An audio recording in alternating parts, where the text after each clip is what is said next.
Bienvenue dans ce moment au coin du feu. Bienvenue au coin du feu, je suis Elisa Watadjis, femme médecine et guide des femmes en quête de souveraineté. Aujourd'hui, je vais te partager quelque chose qui me traverse depuis un peu plus d'1 an, en canalisation, quelque chose qui a tout changé dans ma compréhension des loyautés transgénérationnelles. Si tu sens que tu portes des poids qui ne t'appartiennent pas, tu as l'impression de reproduire des schémas familiaux malgré toi, où tu te bats contre ton héritage plutôt que de t'en libérer, cet épisode est pour toi. Et je t'invite à t'installer confortablement afin d'écouter, mais également presque de recevoir cette reprogrammation, ce soin. Depuis plusieurs mois maintenant, je reçois le même message constamment, encore et encore, avec une insistance qui ne me lâche pas. À chaque soin, à chaque rituel, qu'il soit pour moi ou pour les personnes que j'accompagne, je ressens toujours ce message. La loyauté aux ancêtres, ce n'est pas leur devoir quelque chose. La loyauté aux ancêtres, ça n'est pas éviter de reproduire leurs erreurs, c'est pas réparer leurs blessures, c'est pas soigner ou soulager leurs traumas, c'est pas non plus porter une croix pour les soulager. La vraie loyauté, c'est de les honorer. Les honorer pour le chemin qu'ils ont parcouru, pour les guerres qu'ils ont traversées, pour les maltraitances que peut-être les femmes ont subies dans tes lignées, pour les sacrifices qu'elles ont faits avec ce qu'elles avaient à leur époque. C'est ressentir une profonde gratitude pour la vie qu'ils t'ont transmise, pour leur résilience qui coule dans tes veines, pour leur amour, même maladroit, même blessé. C'est ressentir de la compassion pour ce qu'ils ont porté sans savoir, pour les schémas qu'ils ont eux-mêmes reçus de leur propre lignée, et pour leurs tentatives, parfois fructueuses, parfois maladroites, et bien de s'en libérer. Et finalement de la compassion pour leur propre prison invisible. Et c'est seulement après avoir honoré, remercié, accueilli avec compassion et ressenti tout l'amour de tes lignées dans leur recherche de protection pour toi, que tu peux couper les loyautés, que tu peux te libérer.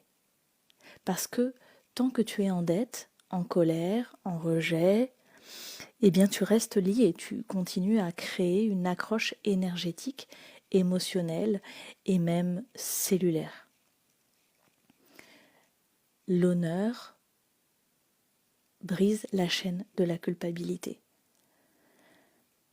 Et alors, la liberté devient possible.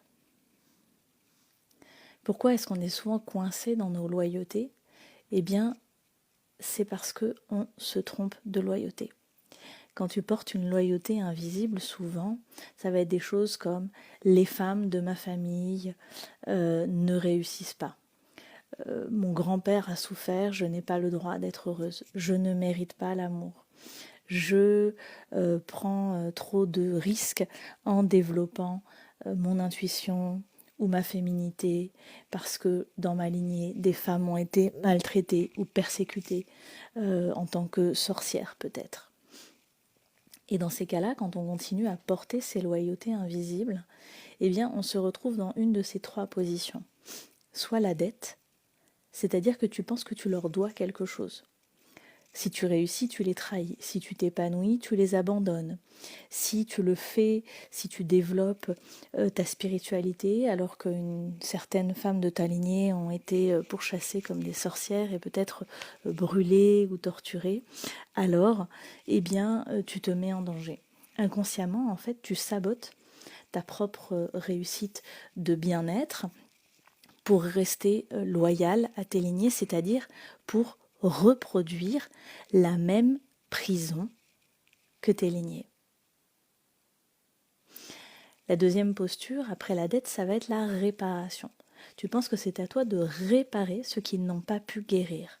Et ça, c'est la posture que j'entends le plus souvent dans les approches spirituelles.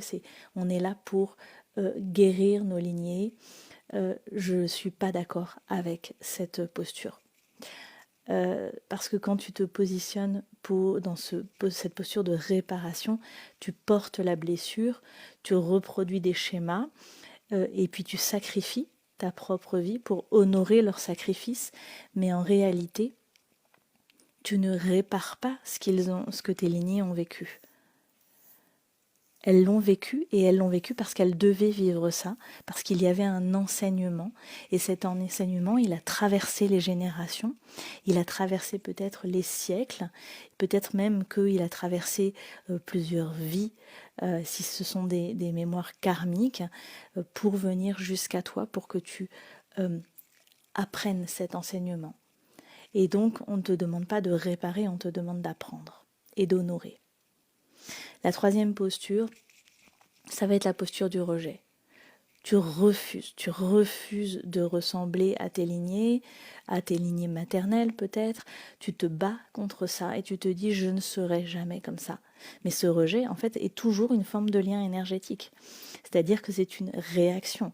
Être en réaction, eh bien, même si c'est pour faire l'inverse, c'est quand même un lien. Donc tu définis ta vie en opposition à tes lignées et pas en liberté.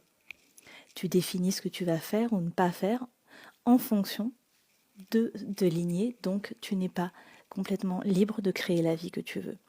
Et dans ces trois cas-là, finalement, tu n'es pas libre. Tu es dans la réaction, mais pas dans la création.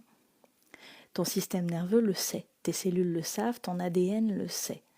Tu ne peux pas te libérer de ce que tu rejettes, tu ne peux pas te libérer de ce pourquoi tu te sens redevable, tu ne peux te libérer que de ce que tu as accueilli, honoré et consciemment relâché.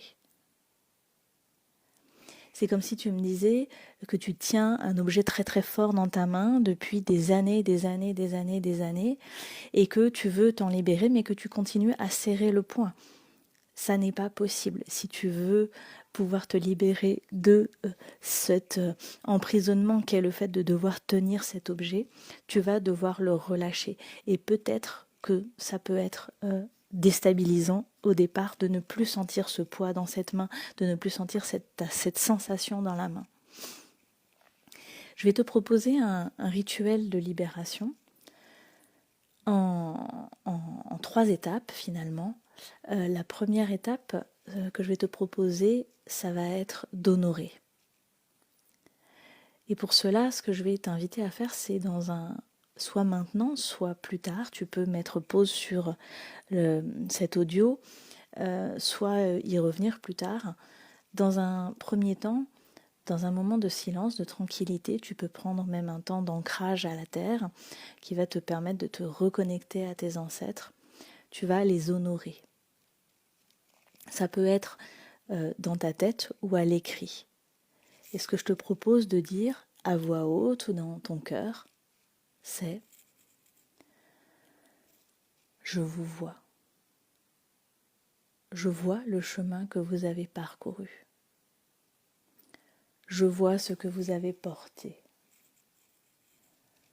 Je vois votre résilience, même dans la blessure, et je vous honore. » Tu n'as pas besoin de détailler quelle mémoire, quelle histoire, etc. Si tu veux préciser sur quelle mémoire transgénérationnelle tu veux travailler, tu peux le préciser. Tu n'as pas besoin de connaître toute l'histoire de toutes tes lignées, juste là, l'intention suffit, car ton âme sait, car ton corps et tes cellules savent. Tu honores. Tu honores les blessures, tu honores la résilience, tu honores la souffrance, tu honores l'histoire. Tu honores les êtres. Puis dans un deuxième temps, nous allons entrer dans une étape de gratitude et de compassion. Et tu vas ressentir.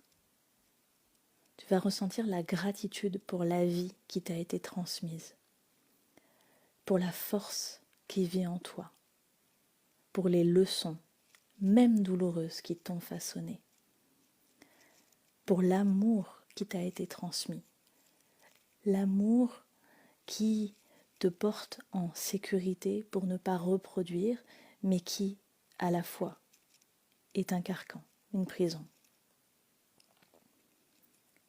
Ressens cette gratitude, puis ressens la compassion pour ce qu'ils ont vécu, pour leur propre prison, pour leurs propres blessures, et pour le fait qu'ils ont fait de leur mieux avec ce qu'ils avaient. Je parle de tes lignées, mais je parle également de tes parents. Même s'ils sont toujours vivants, ça peut être extrêmement intéressant de réaliser ce rituel avec tes parents. Ressentir la gratitude et la compassion pour eux et te dire « Merci pour la vie que vous m'avez donnée. Merci pour votre résilience. Je ressens de la compassion pour ce que vous avez porté.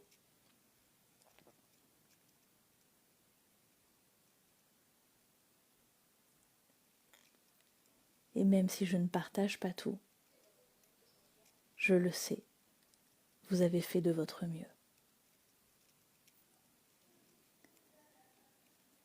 Laisse cette énergie circuler. Peut-être que des larmes peuvent venir et accueille-les avec beaucoup d'amour pour toi-même.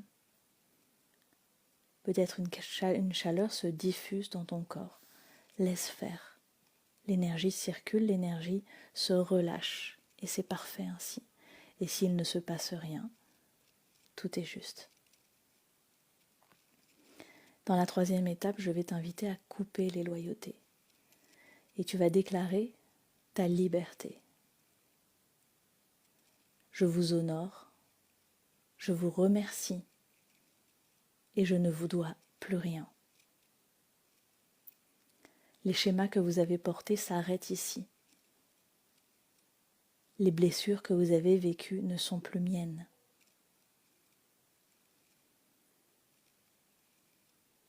Je coupe les loyautés invisibles qui me maintiennent petite.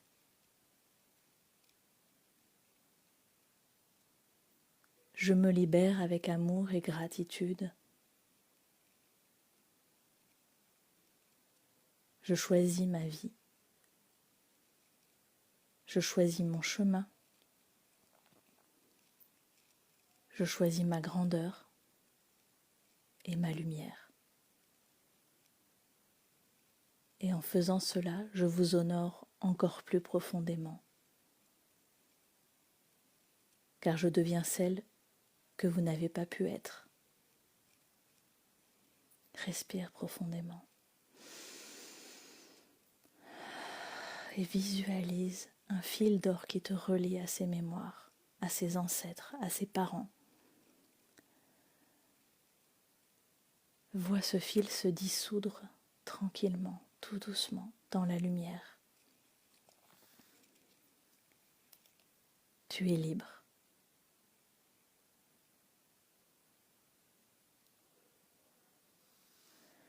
Quand tu fais ce travail vraiment profondément, quelque chose se déverrouille. Les femmes avec qui je travaille me disent souvent qu'elles ont l'impression que quelque chose s'est relâché en fait. Relâché dans leur corps physique, dans leur ventre, dans leurs épaules. Souvent elles me disent je me sens plus légère, c'est comme si j'avais déposé un sac. Ou je me sens légitime à réussir, légitime à être heureuse. Comme si enfin la loyauté ne portait plus du tout sur être malheureuse, ne pas faire, ne pas être, ne pas oser, ne pas se permettre, mais devenait enfin être légitime, honorée à réussir, à créer, à être heureuse, à être dans un bien-être et un confort d'être soi. Parce que quand tu transformes la culpabilité en gratitude, la dette en liberté, la réaction en création, c'est là que tu deviens libre réellement. Et ton système nerveux peut enfin alors se détendre finalement. Il n'est plus en train de fuir ni de porter des poids physiques de ton héritage, au contraire, il le transmute, il devient presque l'alchimiste finalement de ta lignée, on pourrait dire ça comme ça, il transforme en or ce qui t'a été transmis. J'ai une question pour toi aujourd'hui, une dernière question. Quelle loyauté invisible es-tu prête à libérer? Quel schéma familial est-ce que tu portes encore? Quelle croyance t'empêche de rayonner, de créer la vie que tu veux, de faire ce voyage, de faire ce projet, de faire ce déménagement, d'attirer cette relation amoureuse, de partager une vie professionnelle épanouie, de trouver ce collaborateur, cette collaboratrice que tu espères trouver pour créer un partenariat professionnel incroyable, de changer de boulot, de faire le truc que tu as toujours voulu depuis toujours. Quelle croyance, quel schéma, quelle loyauté est-ce que tu tiens encore dans tes mains?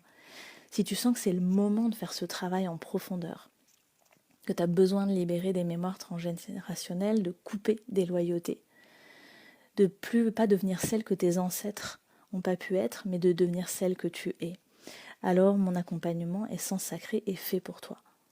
C'est un accompagnement sur 3 à 6 mois où nous travaillons sur les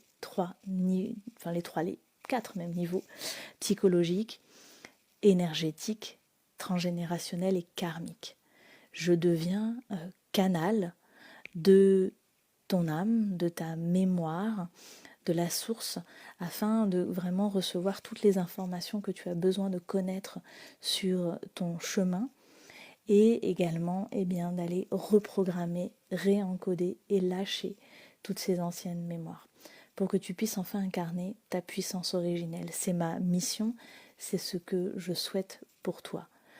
Pouvoir incarner ta puissance sans culpabilité, sans dette et surtout sans limite, sans contrainte, sans blocage. Si ça t'intéresse, si ça te parle, contacte-moi. Je vais mettre toutes mes coordonnées dans la description de ce podcast et profite d'un rendez-vous, d'un appel découverte, d'une séance de découverte pour me raconter ton histoire et puis commencer à identifier où sont les loyautés et les croyances. En attendant, prends soin de toi. Souviens-toi de qui tu es, honore tes ancêtres et choisis ta liberté. À très bientôt au coin du feu. Aho.